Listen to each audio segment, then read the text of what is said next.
नमस्कार दोस्तों, स्वागत है आप सभी का एक बार फिर से हमारे और आपके अपने YouTube चैनल शिक्षा केंद्र पर। दोस्तों, अगर आप YouTube पर नए हों तो हमारे चैनल को सब्सक्राइब करना न भूलिएगा। साथ ही साथ बेल आइकन को भी क्लिक कीजिए ताकि हमारे हर एक वीडियो की नोटिफिकेशन आप तक समय पर पहुंचती रहें। दोस्तों, आज हमारा राजस्थान जीके के अंदर हमारा टॉपिक है राजस्थान भाषा की प्रमुख कृतियाँ, जिसमें ग्रंथ लिखे हुए हैं। जिसमें पहला आता है आपके पृथ्वीराज रासो। ये पिंगल साहित्य में लिखित ग्रंथ है। इसके लेखक चंद्र बरदाई हैं दोस्तों, जिनका जन्म लाहौर में हुआ था। ये कुल 18 भागों में लिखा गया था दोस्तों, जिसमें 8 भाग चंद्र बरदाई द्वारा लिखे हुए हैं और 6 भाग राजाबाई द्वारा लिखे हुए हैं और 4 जल्हड़ द्वारा लिखे हुए हैं। चौहान वंश का उल्लेख मिलता है आपको इस पृथ्वीराज रासो ग्रंथ के अंदर। इस ग्रंथ में 18 भागों में विभक्त है। ग्रंथ पृथ्वीराज रासो के अनुसार पृथ्वीराज तृतीय की मृत्यु अफगान गजनी में हुई थी दोस्तों। ग्रंथ पृथ्वीराज रासो में चौहानों की उत्पत्ति एवं इसके राज शासन का वर्णन है दोस्तों। इस ग्रंथ के अनुसार चौहानों की उत्पत्ति अग्निकुंड से हुई है। अग्निकुंड यज्ञ में 4 संतानें प्राप्त हुई थी दोस्तों। पहले थी प्रत्यार, दूसरी परमार, तीसरी थी चालुक्य और चौथी थी चौहान। इसके बाद आता है छत्रपति रासो, जिसका काशी छारंगी द्वारा लिखित है। इसमें मतीरे की राड़ का वर्णन मिलता है दोस्तों। मतीरे की राड़ अमर सिंह और करण सिंह इन दोनों के बीच हुई थी, जो जाखणिया गांव में हुई थी। इस राड़ में बीकानेर राज्य विजय हुआ था दोस्तों। उसके बाद में बिसलदेव रासो, जो नरपति नालय के द्वारा लिखा हुआ है। इस ग्रंथ में उड़ीसा की राजकुमारी राजमती व बिसलदेव की प्रेम कथा का वर्णन है दोस्तों।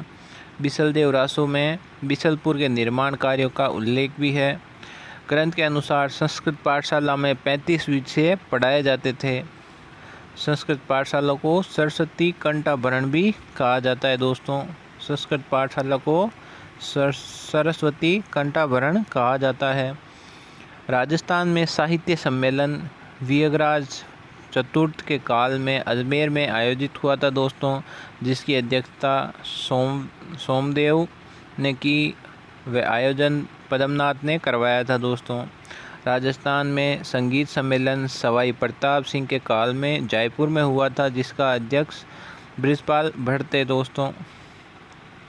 इसके बाद चौथा आता है आपके खुमान रासो, जो दलपत विजय के द्वारा लिखा गया ग्रंथ है। इसमें मेवाड़ राज्य का इतिहास वर्णित है दोस्तों। खुमान रासो में सर्वाधिक जोर राज सिंह पर दिया गया था दोस्तों। इस ग्रंथ के अनुसार विक्रमादित्य मेवाड़ का प्रथम कलंक था दोस्तों। इस ग्रंथ के अनुसार राज सिंह को मेवाड़ का दूसरा प्रताप कहा जाता है दोस्तों। पांचवा आता है आपके संगत रासो, जो गिरधर आसिया के द्वारा लिखा गया है। बप्पा रावल से राज सिंह तक का इतिहास इस संगत रासों में वर्णित है दोस्तों। छठा है आपके हम्मी रासो, जिसे जोधराज या सारंगधर ने लिखा था। वेली किशन रुक्मणी री, पृथ्वीराज राठौड़ और डिंगल्स का हेरोस, ये गागरोन दुर्ग में बैठकर लिखा गया था दोस्तों। वेली किशन रुक्मणी री, इसे 5वां वेद या व 19वां पुराण दुर्सा ओडा ने कहा है दोस्तों। इसे बीकानेर की ख्यात भी कहते हैं दोस्तों। बीकानेर की ख्यात भी कहते हैं वेली किशन रुक्मणी री रासो। पृथ्वीराज चौहान को गागरोन की जागीर नागौर दरबार में अकबर ने दी थी दोस्तों। गागरोन जागीर में बैठकर इस ग्रंथ की रचना करी गई थी दोस्तों। इस ग्रंथ के कारण इसे डिंगल का हेरोंस कहा जाता है दोस्तों।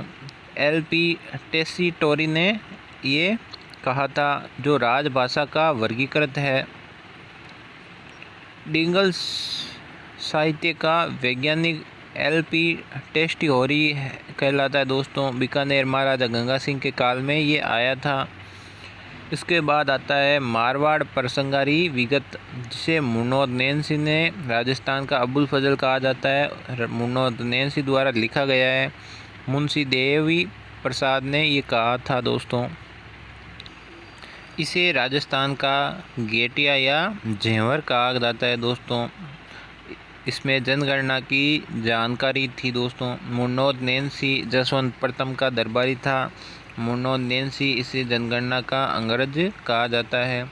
राजस्थान का अबुल फजल मुंशी देवी प्रसाद को मुन्नौत नैन्सी को कहा था दोस्तों। राजस्थान का अबू फजल मुंशी देवी प्रसाद ने मुन्नौत नैन्सी को कहा है। राजस्थान का अबुल फजल कौन कहलाता है दोस्तों? मुन्नौत नैन्सी।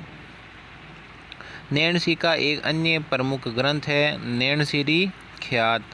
जो मुन्नौत नैन्सी हैं उनके एक और प्रमुख ग्रंथ है जिसका नाम है नैनसिरी ख्यात।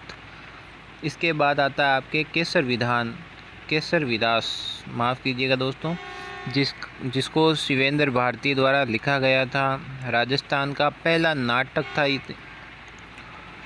10वां आता है आपके बादली, आधुनिक राजस्थान की प्रमुख कृति कहा जाता है, जिसके रचयिता बृजसेन सोनी हैं दोस्तों। इसके बाद आता है 11वां पृथ्वीराज विजय, जिसे जयानक भट्ट द्वारा लिखा गया है। पृथ्वीराज विजय में पृथ्वीराज व मोहम्मद गौरी के बीच लड़ाई 7 भागों में इसका वर्णन है दोस्तों। इसके बाद आता है नैनसिरी ख्यात, जिसे मुन्नौत नैन्सी द्वारा लिखा गया है दोस्तों। नैनसिरी ख्यात में राव सिंहासन से लेकर जसवंत सिंह प्रथम तक का इतिहास उल्लेखित है। नैनसिरी ख्यात में जोधपुर के सामाजिक व धार्मिक जीवन का उल्लेख है दोस्तों। बांकीदासरी ख्यात, जिसके रचयिता बांकीदास ओसियां हैं दोस्तों। जोधपुर व बीकानेर राज्य का इतिहास इसमें वर्णित है। रतन सिंह द्वारा इसे भगवत गीता की उपाधि दी गई है दोस्तों। बांकीदास की ख्यात को गया तीर्थ पर बीकानेर में कन्यावध रोकने हेतु सामंतों को इस ख्यात की कसम खिलाई जाती है दोस्तों। आगे आता है फुलवारी री बातां, जिसे विजयदान देथा द्वारा लिखा गया है बोरुंदा जोधपुर के। इसमें जोधपुर के सांस्कृतिक जीवन का वर्णन है दोस्तों। फुलवारी री बातां। आगे आता है हमीर हट, जिसे चंद्रशेखर द्वारा लिखा गया है। हमीर की उपलब्धियां इसमें वर्णित है। हमीर के निर्माण कार्य भी इसमें लिखे हुए हैं।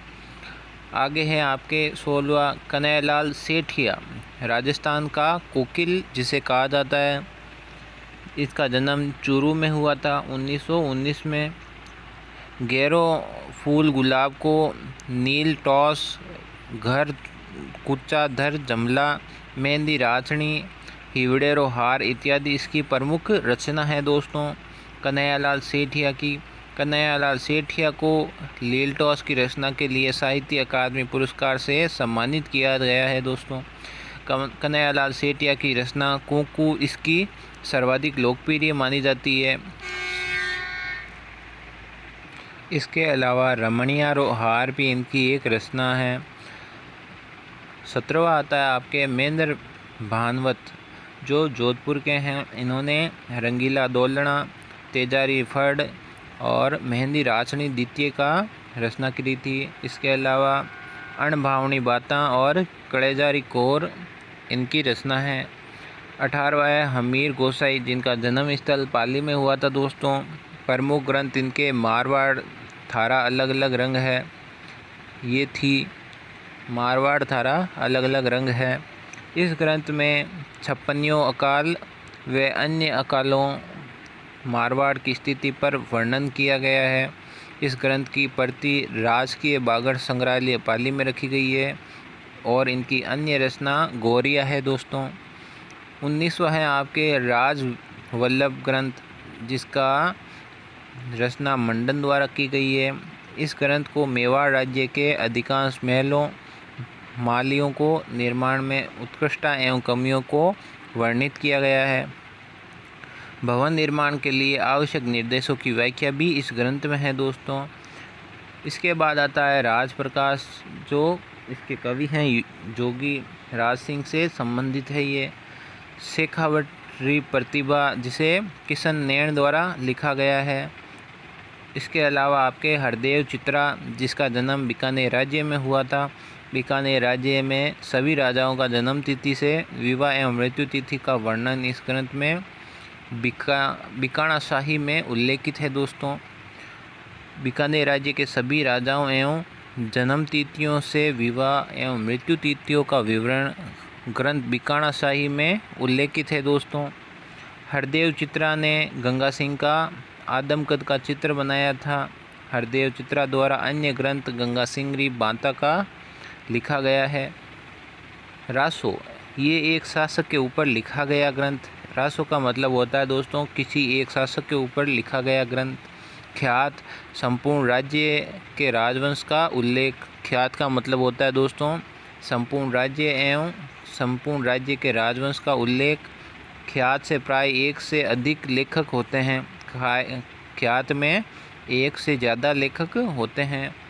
वासनिका, जिस ग्रंथ की रचना गद्य एवं पद्य दोनों भागों में हो, इसे नलिया भी कहा जाता है दोस्तों। आगे है आपके बांता, जिसमें ऐतिहासिक तथ्यों का वर्णन नहीं होता है दोस्तों। बांता का मतलब होता है वैसे ग्रंथ जिसमें ऐतिहासिक तथ्यों का वर्णन नहीं मिलता है। राजस्थानी साहित्य में रवि वर्मा को वर्तमान सूर्यमल मिश्रण कहा जाता है दोस्तों। जो राजस्थानी साहित्य है उसमें रवि वर्मा को वर्तमान सूर्यमल मिश्रण कहा जाता है। रवि वर्मा अजमेर निवासी हैं, जिसका पहला ग्रंथ दुखड़ा राजस्थान का है दोस्तों। आज के लिए बस इतना ही दोस्तों। आगे आपसे मुलाकात फिर होगी, तब तक के लिए धन्यवाद। जय हिंद, जय भारत।